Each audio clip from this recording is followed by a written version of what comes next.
Hello दोस्तों, स्वागत है आपका ट्यूटोरियल क्लब चैनल पर। आज हम पढ़ने वाले हैं कंपनसेशन मैनेजमेंट की theories.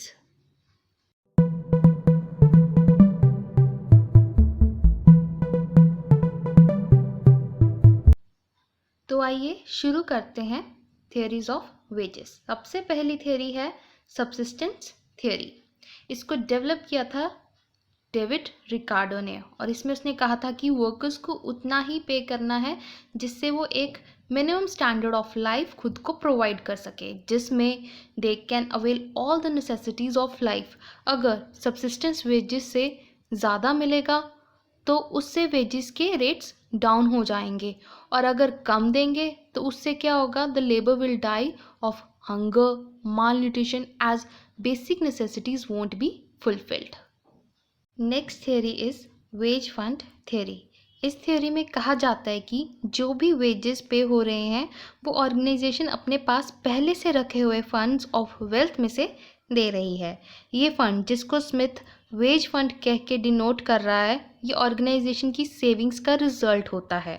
According to him, demand of labour and wages rates are dependent on size of wages funds.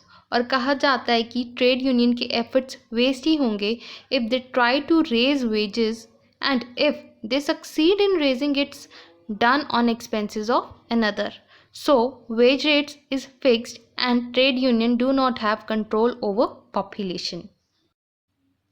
हमारी अगली थियरी है द सरप्लस वैल्यू थियरी। काल का कहना है कि किसी और आर्टिकल की तरह लेबर भी एक आर्टिकल है जिसको उसका प्राइस पे करके परचेज किया जा सकता है, और वो प्राइस है wages.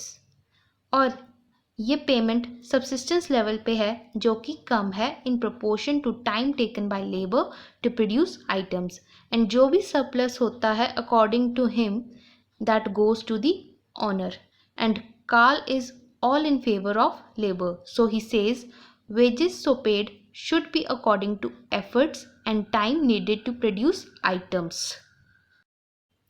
Next theory is residual claimant theory. इस theory का कहना है कि प्रोडक्शन के 4 फैक्टर्स होते हैं: land, labour, capital and entrepreneurship. तीनों फैक्टर्स यानी कि लैंड, कैपिटल एंड एंटरप्रेन्योर को उनका रिवॉर्ड मिल जाता है, और जो भी बच जाता है एंड में वो मिलता है to the labour.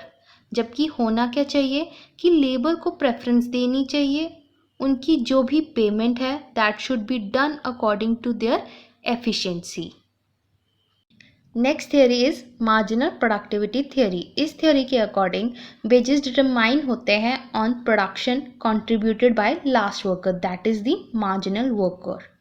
His her performance is called marginal production, and in this theory it states that under the perfect competition market conditions, every worker with same skill and efficiency in a given category will be paid wages equal to value of marginal product of that type of labor. Next theory is bargaining theory. According to this theory, wages are determined by bargaining power of trade union and of employers. अगर तो trade union की strength ज़्यादा है तो wages ज़्यादा होंगे with monetary benefits, incentives, job differentials etcetera. And if strength of employers is high, wages offered will be low. और bargaining power की वजह से ये इजी रहता है टू डिसाइड दी और to determine the upper, lower and actual limit of wage rates. Next and last is behavioural theory. इस theory में कहा जाता है कि एम्प्लॉय का पे इफेक्ट करता है एम्प्लॉय की सेटिस्फेक्शन को, और ये बिहेवियरल इम्प्लीकेशन क्रिएट कर सकता है. अगर एम्प्लॉय अपनी जॉब से डिससेटिस्फाइड हो तो वो डिज़ायर करेगा कि उसकी सैलरी में इंक्रीज़ हो, और अट्रैक्टिवनेस टूवर्ड जॉब कम हो जाएगी. और मनी इंक्रीज़ के लिए या तो वो अपनी परफॉर्मेंस इंक्रीज़ करेगा या फिर ट्रेड यूनियन ज्वाइन करेगा एंड स्ट्राइक्स करेगा. And lack of attraction toward job undesirable actions को रेस करती है, जैसे कि labour turnover, absenteeism and job dissatisfaction. तो दोस्तों, ये थी हमारी सारी थियरीज ऑफ वेजेस या फिर थियरीज ऑफ कंपनसेशन मैनेजमेंट। आज की हमारी वीडियो में इतना ही। अगर आपको मेरी वीडियो अच्छी लगी हो तो इसे लाइक एंड शेयर करना ना भूलें और कमेंट्स करके मुझे अपने थॉट्स बताएं और जाने से पहले हमारे चैनल को सब्सक्राइब करें एंड बेल आइकन को प्रेस करें। Till then, bye bye and thank you.